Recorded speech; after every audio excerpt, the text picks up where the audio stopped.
नमस्कार मित्रों। कोविड-19 में आप घरों में रह रहे होंगे, स्वस्थ होंगे और सरकार द्वारा समय समय पर दिए जा रहे मार्गदर्शनों की पालना कर रहे हैं। मैं आपके स्वस्थ भविष्य की कामना करता हूँ। आज के इस वीडियो में हम दुर्खिम के आत्महत्या के सिद्धांत पर विचार विमर्श करेंगे।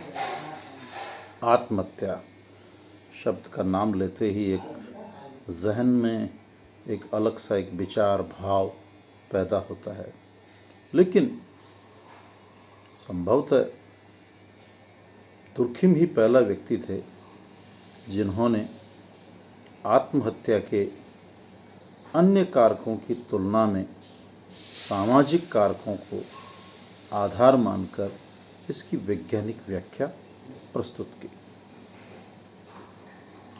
सबसे पहले तो हमें आत्महत्या शब्द को समझना होगा। व्यक्ति की वह निराशाजनक क्रिया जिसमें कर्ता को यह ज्ञात होता है कि इस क्रिया के पश्चात उसके जीवन का अंत हो जाएगा, तो हम ऐसे कृत्य को आत्महत्या कहते हैं।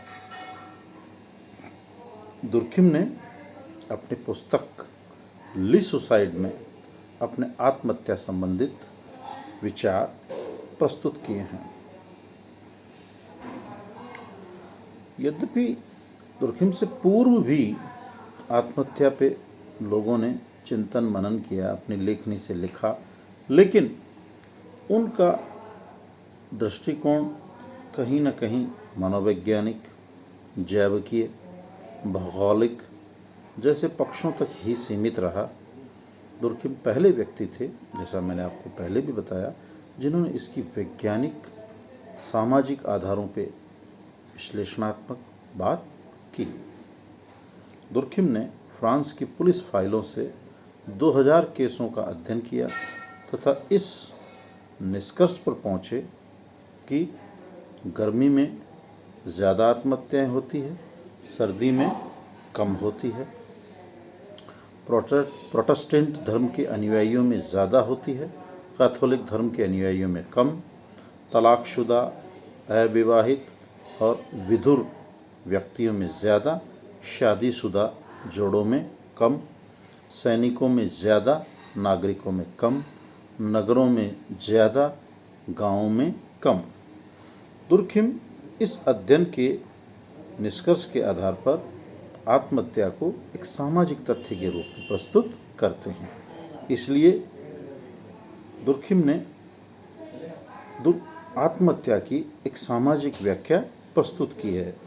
दुर्खिम के अनुसार वह सामाजिक परिस्थितियां जो व्यक्ति को प्रेरित करती है वह आत्महत्या करे।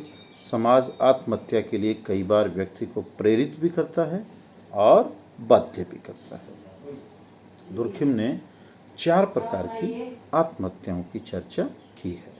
नंबर 1, अहमवादी आत्महत्या। अहमवादी आत्महत्या से अर्थ है कि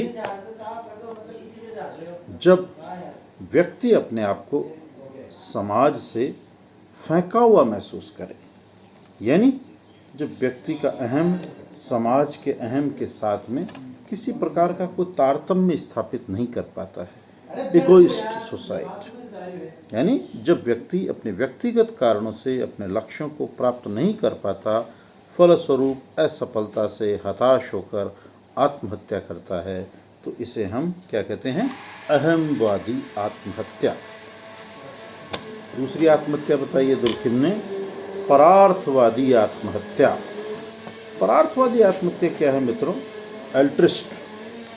परार्थवादी आत्महत्या अहमवादी आत्महत्या के ठीक विपरीत है। जहां अहमवाद में तो क्या था कि व्यक्ति अपने आप को समाज से फेंका हुआ महसूस कर रहा था, और परार्थवादी में क्या होगा? व्यक्ति का अहम समाज के अहम के साथ इतना ज़्यादा घुल मिल जाएगा कि व्यक्ति अपने आप को समाज से अलग ही नहीं कर पाएगा। यानी अहमवादी के विपरीत परार्थवादी वह आत्महत्या है जिसमें समाज प्रेरित करता है या स्वयं व्यक्ति समाज, समुदाय या समूह के प्रति अपनी निष्ठा दिखाने के क्रम में आत्महत्या कर लेता है। जैसे बॉर्डर पे हमारे सैनिक हैं, वो राष्ट्र के लिए जो शहीद हो रहा है, वो परार्थवादी आत्महत्या का उदाहरण है, जहाँ व्यक्ति के मन में ये भाव है कि मैं अपने आप को शहीद करके मेरे राष्ट्र, मेरे समाज, मेरी संस्कृति, मेरे देश की रक्षा करूँगा। तीसरी आत्महत्या है प्रतिमानहीनता या आदर्शहीन आत्महत्या। यानी जब समाज में यकायक परिवर्तन आते हैं और व्यक्ति इन यकायक परिवर्तनों के साथ कोई सामंजस्य स्थापित नहीं कर पाए, यानी जब किसी समाज में विधि व्यवस्था पूरी तरह से नष्ट हो जाती है तथा कोई प्रतिमान या मानदंड नहीं बचते, इससे अराजकता की स्थिति, अनार्की, ऐसी स्थिति में की गई आत्महत्या इसी श्रेणी में आती है। चौथी है भाग्यवादी आत्महत्या या घातक आत्महत्या। यह प्रतिमानहीनता वाली आत्महत्या के विपरीत है।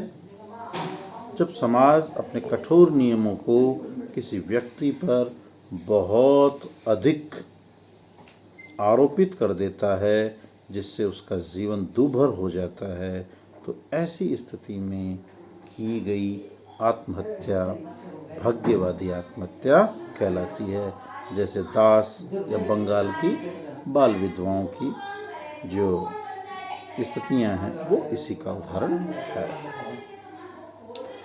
आत्महत्या के इस विश्लेषण के उपरांत कुछ ऐसे यक्ष प्रश्न हैं जो हमारे मन में उत्पन्न ही होते हैं। जैसे तुर्खिम ने आत्महत्या के लिए अनेक कारकों की व्याख्या की है, जिनमें मनोवैज्ञानिक कारक भी मानते हैं, भौगोलिक कारक भी मानते हैं, साथ ही वो उन्हें स्थान भी नहीं देते, वो केवल सामाजिक आधारों पर ही करते हैं। और अगली जो महत्वपूर्ण बात जो कि इस सिद्धांत पे एक संशय पैदा करती है, वो ये है कि समाज में एक ही परिस्थिति में, एक ही समाज में एक व्यक्ति आत्महत्या कर लेता है और दूसरा नहीं करता।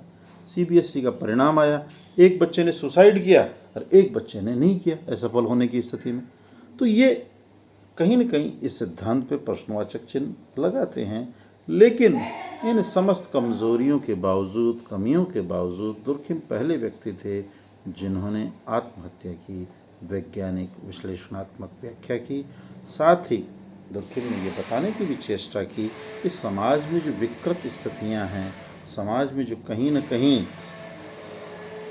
आदर्शहीन स्थितियां हैं, वो भी व्यक्ति को आत्महत्या करने के लिए बाध्य करती है। इसके लिए समाज को पुनः चेतनशील होना पड़ता है। जैसे आप देख रहे हैं सीबीएसई में अब परसेंटेज के स्थान पे क्या कर दिया, ग्रेडिंग सिस्टम कर दिया है। यानी ये कहीं न कहीं समाज को रिकंस्ट्रक्ट करने के लिए भी प्रेरित और बाध्य करता है। यानी तंत्र के अंदर इससे क्या आती है, ज़्यादा पारदर्शिता आती है। और हर विद्वान का मित्रों यही मूल उद्देश्य होता है कि समाज की विकृतियों को ज़्यादा से ज़्यादा किस प्रकार से निकाला जाए। यही कारण है कि दुर्खिम को हम आधुनिक समाजशास्त्र का पिता कहते हैं। धन्यवाद।